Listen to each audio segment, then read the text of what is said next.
नमस्कार बच्चों, आज हम कक्षा 12वीं की ऐच्छिक हिंदी की पाठ्यपुस्तक अंतरा भाग 2 के गद्य खंड के पाठ नंबर 7 को करने वाले हैं। पाठ का नाम है जहाँ कोई वापसी नहीं और इस पाठ के लेखक हैं निर्मल वर्मा। तो बच्चों, सबसे पहले हम इस पाठ का प्रतिपाद्य, मूल भाव यानी सार समझेंगे कि मुख्य रूप से इसमें कहा क्या क्या गया है। इसके बाद इसके मुख्य बिंदुओं पर नज़र डालेंगे। तत्पश्चात हम इस पाठ के प्रश्न उत्तर पर भी चर्चा करेंगे। लेकिन इससे पहले कि मैं आगे बढ़ूं, यदि आपने अभी तक इस चैनल को सब्सक्राइब नहीं किया है तो नीचे लाल रंग के सब्सक्राइब बटन को दबा दीजिए, साथ ही बेल आइकॉन को भी दबा दीजिए ताकि मेरी हर लेटेस्ट वीडियो की अपडेट्स आप तक तुरंत पहुंच सकें। तो शुरू करते हैं बच्चों। पाठ जहां कोई वापसी नहीं। यह पाठ निर्मल वर्मा जी के यात्रा वृत्तांत धुंध से उठती धुन का एक अंश है।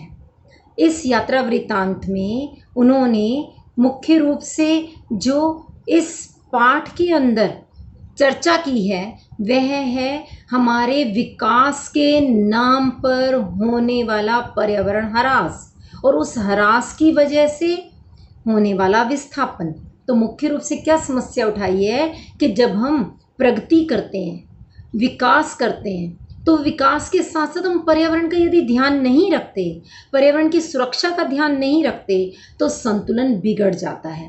मनुष्य, प्रकृति, पर्यावरण के बीच में जो संतुलन बिगड़ता है उसका प्रभाव किस पर पड़ता है? हमारी संस्कृति पर। यानी ये तीनों का आपसी संतुलन बहुत जरूरी है। किस किस का? मनुष्य, प्रकृति और हमारी संस्कृति।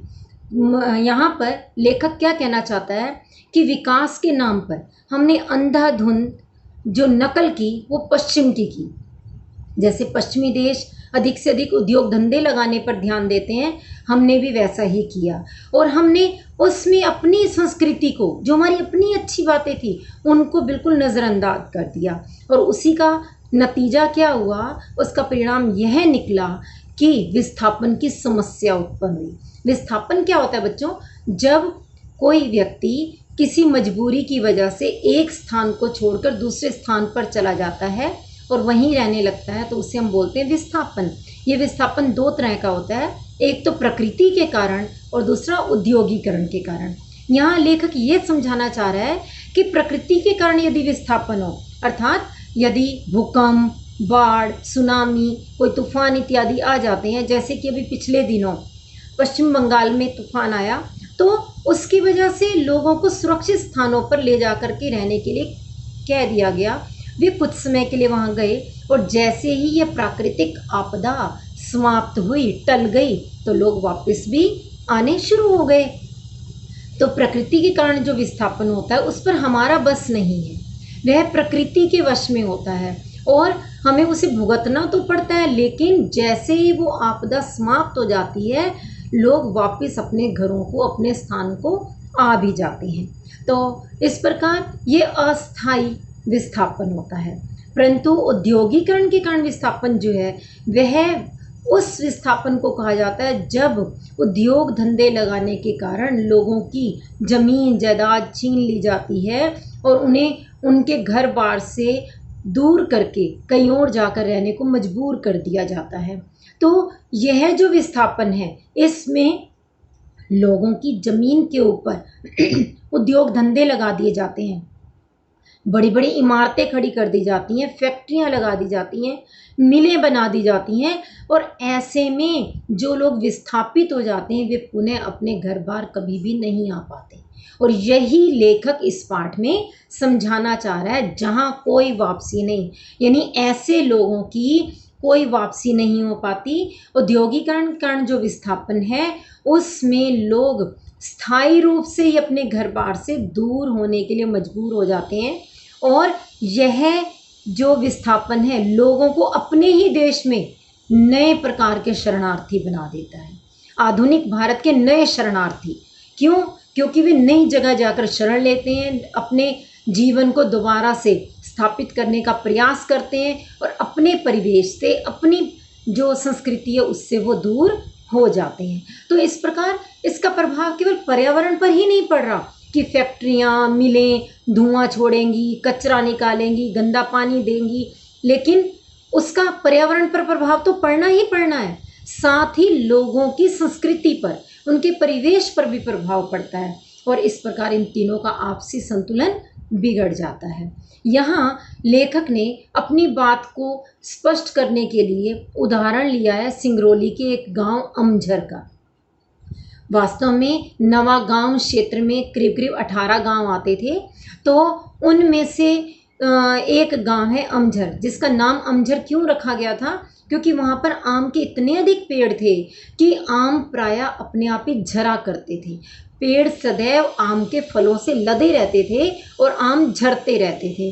तो जब वहाँ पर एक बार सरकार ने घोषणा की कि नवागांव के अधिकांश गांव उजाड़ दिए जाएंगे, वहाँ पर अमरोली प्रोजेक्ट लगाया जाएगा, तो वहाँ लोगों को तो विस्थापित होने का डर सताया ही सताया, पेड़ भी सूखने लगे और आम के वृक्षों पर फल आने बंद हो गए। क्योंकि जब इंसान उजड़ेगा, मनुष्य उजड़ेगा, तो वृक्ष भी जी कर क्या करेंगे। तो इसी कारण वहाँ पर आम के पेड़ों पर फल आने बंद हो गए।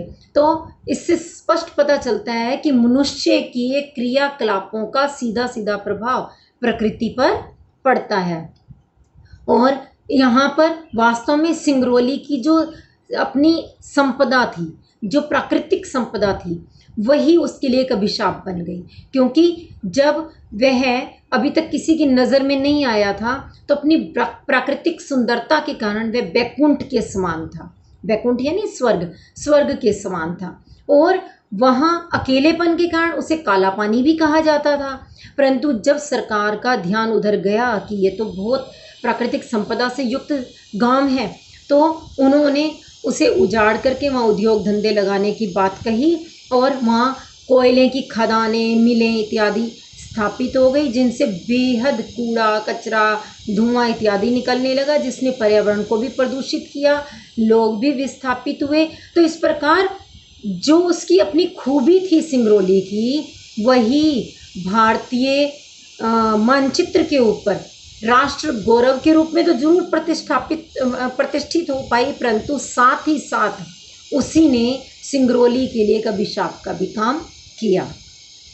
तो यहाँ लेखक बताना चाह रहा है कि यही स्वातंत्र्योत्तर भारत की सबसे बड़ी ट्रेजेडी है।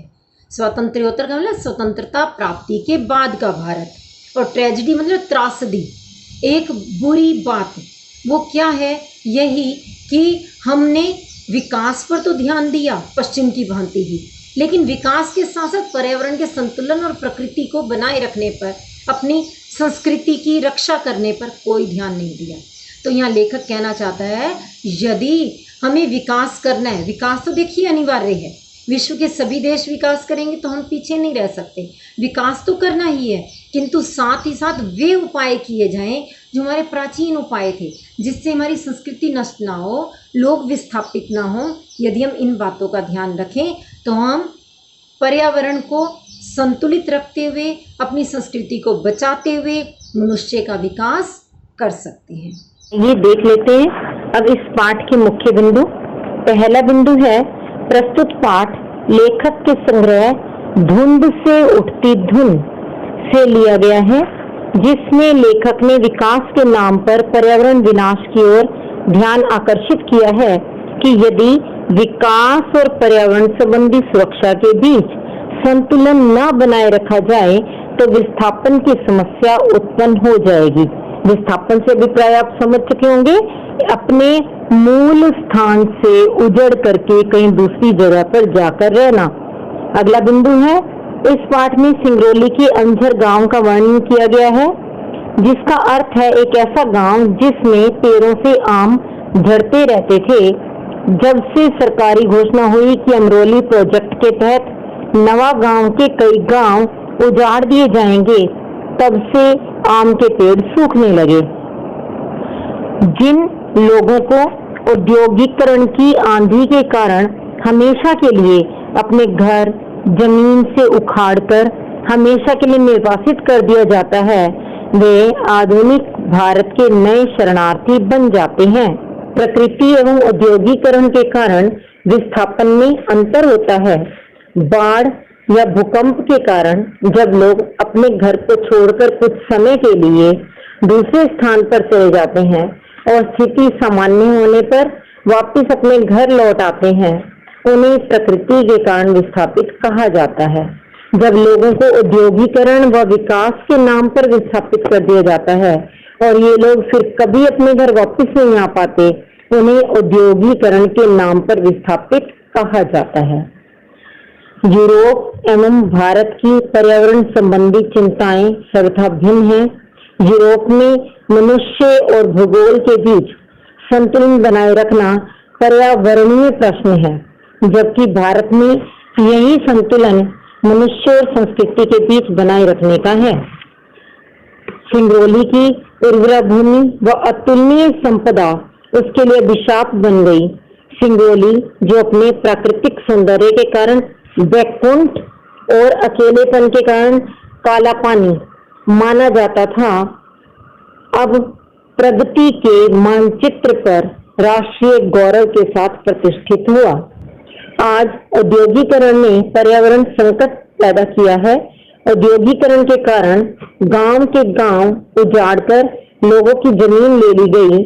ऐसा करके वहां का परिवेश तो खराब हुआ ही, साथ ही मनुष्य और उसका परिवेश भी उजड़ गया, जिससे प्रकृति, मनुष्य व संस्कृति का संतुलन गड़बड़ा गया। औद्योगिकरण के कारण विस्थापित उद्योगों ने धुएं व कचरे से पर्यावरण संकट पैदा कर दिया। औद्योगिकरण ने मनुष्य, प्रकृति व संस्कृति के बीच संतुलन को नष्ट कर दिया है।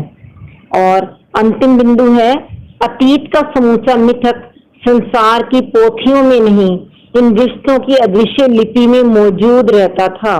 कहने का अभिप्राय क्या है कि यदि हम अपने अतीत पर नजर डालें तो हमें पता चलता है कि संसार भर की पुस्तकों में नहीं, बल्कि भारत के अंदर जो लोगों के प्रगाढ़ रिश्ते हैं, उन रिश्तों के बीच में ना दिखने वाले रूप में ही हमारी संस्कृति छिपी रहती थी। सांस्कृतिक विरासत उन रिश्तों में जीवित है जो मनुष्य को उसके परिवेश से जोड़ते हैं। अतः प्रकृति, मनुष्य और संस्कृति के बीच संतुलन बनाए रखना आवश्यक है। हमें ऐसी योजनाएं बनानी है जो इस संतुलन को बनाए रखकर विकास एवं प्रगति करे। पाठ समझ लेने के बाद अब हम इस पाठ पर आधारित अभ्यास प्रश्नों पर चर्चा करते हैं। पहला प्रश्न, अमझर से आप क्या समझते हैं? अमझर गांव में सूनापन क्यों है? तो अब तक तो आपको समझ आ चुका होगा कि अमझर एक गांव का नाम है जो सिंगरौली क्षेत्र में है और इस गांव में आम के बहुत से पेड़ हैं। इन पेड़ों से आम स्वयं झरते रहते थे, इसी कारण इसका नाम अमझर पड़ा था। किंतु पिछले कई वर्षों से इन पेड़ों पर सूनापन समाया है, ना कोई फल पकता है, ना नीचे झरता है। इसका कारण यह बताया जाता है कि जब से सरकारी घोषणा हुई कि अमरोली प्रोजेक्ट के अंतर्गत नवा गांव के अनेक गांव उजाड़ दिए जाएंगे, जिनमें से यह अमझर गांव भी एक है, तब से इस गांव के आम के पेड़ सूखने लगे। भला जब आदमी उजड़ेंगे तो पेड़ जीवित रहकर क्या करेंगे? अमझर गांव के लोगों को विस्थापन का भय सताने लगा है। इसी कारण अमझर गांव में सूनापन व्याप्त है। अगला प्रश्न, आधुनिक भारत के नए शरणार्थी किन्हें कहा गया है?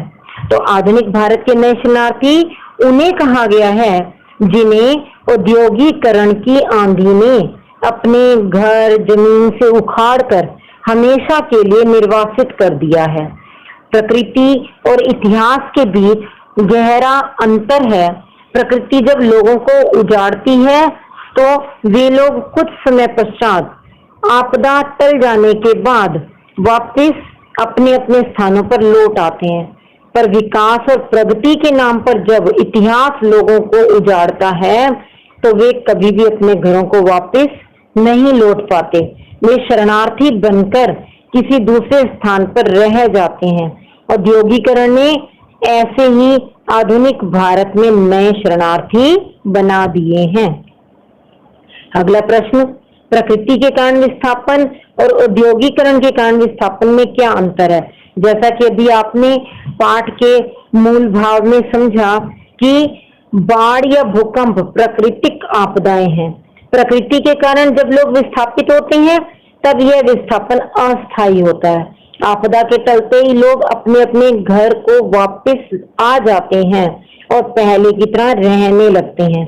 यह तो हुआ प्राकृतिक विस्थापन। और औद्योगिकरण के कारण विस्थापन वह होता है जब जमीन पर कोई उद्योग धंधा स्थापित कर दिया जाता है और वह जमीन उस जमीन के मालिक से ले ली जाती है और वे लोग सदा सदा के लिए अपने घर, अपने परिवेश से अलग हो जाते हैं। फिर वे कभी भी अपने घरों को लौट नहीं पाते। औद्योगिकरण की आंधी उन्हें घर और परिवेश दोनों से हमेशा के लिए स्थायी रूप से उजाड़ देती है। अगला प्रश्न, यूरोप और भारत की पर्यावरण संबंधी चिंताएं किस प्रकार भिन्न है। यूरोप में पर्यावरण का प्रश्न मनुष्य और भूगोल के बीच संतुलन बनाए रखने का है, जबकि भारत में यही प्रश्न मनुष्य और उसकी संस्कृति के बीच पारस्परिक संबंध बनाए रखने का है। तो इस प्रकार दोनों की पर्यावरणीय चिंताओं में अंतर है। अगला है, लेखक के अनुसार स्वातंत्र्योत्तर भारत की सबसे बड़ी ट्रेजेडी क्या है। तो इसका उत्तर क्या होगा। लेखक के अनुसार स्वातंत्र्योत्तर भारत की सबसे बड़ी ट्रेजेडी यह है कि हमारे शासक वर्ग ने पश्चिम की देखा देखी और नकल करके अनेक योजनाएं बनाई, पर उन्हें बनाते समय उन उपायों पर विचार नहीं किया कि प्रकृति, मनुष्य और संस्कृति के बीच नाजुक संतुलन बनाए कैसे रखा जाएगा, उसे नष्ट होने से कैसे बचाया जाएगा। हमारे पश्चिम शिक्षित सत्ताधारियों का ध्यान कभी इस ओर गया ही नहीं। यह ठीक है कि औद्योगिकरण को रोका नहीं जा सकता, यह जरूरी भी है, परंतु हम पश्चिम को अपना मॉडल बनाए बिना अपनी शर्तों पर, अपनी मर्यादाओं में रहकर अपने औद्योगिक विकास का भारतीय स्वरूप यदि निर्धारित करते तो ऐसी समस्या उत्पन्न ही ना होती। परंतु हमारे शासकों का इस ओर ध्यान नहीं गया, उन्हें इसका बिल्कुल ख्याल नहीं रहा। यही स्वातंत्र्योत्तर भारत की सबसे बड़ी ट्रेजेडी रही है। अंतिम प्रश्न, औद्योगिकरण ने पर्यावरण का संकट पैदा कर दिया है, क्यों और कैसे। यह बात बिल्कुल सही है कि औद्योगिकरण ने पर्यावरण का संकट खड़ा कर दिया है, क्योंकि औद्योगिकरण के नाम पर प्राकृतिक संसाधनों का बहुत अधिक मात्रा में दोहन हुआ है। पेड़ काटे जा रहे हैं, जंगल साफ किए जा रहे हैं, उद्योगों से निकला कचरा पर्यावरण को प्रदूषित कर रहा है। इससे वायु, जल, पृथ्वी, ध्वनि सभी में प्रदूषण फैल रहा है। इसे रोकना ही होगा। तो बच्चों, समझ आया ये पाठ? कैसा लगा ये वीडियो? यदि आपको पाठ अच्छा लगा, वीडियो भी अच्छा लगा, तो आप इसे लाइक व शेयर कर लीजिए। और यदि आपको कोई बात नहीं समझ में आई तो आप उसे मुझे कमेंट बॉक्स में लिखकर भेजिए। मैं उसे समझाने का प्रयास करूंगी, आपकी परेशानी को दूर करने की कोशिश करूंगी। और आपने अभी तक अगर सब्सक्राइब नहीं किया है तो सब्सक्राइब कर लीजिए और साथ ही बेल आइकन को दबा दीजिए। फिर मिलते हैं अगले वीडियो में, क्योंकि मेरी कोशिश है आपके फाइनल एग्ज़ाम्स होने से पहले पहले, वार्षिक परीक्षा से पहले पहले मैं आपका पूर्ण पाठ्यक्रम समाप्त करा दूँ। धन्यवाद।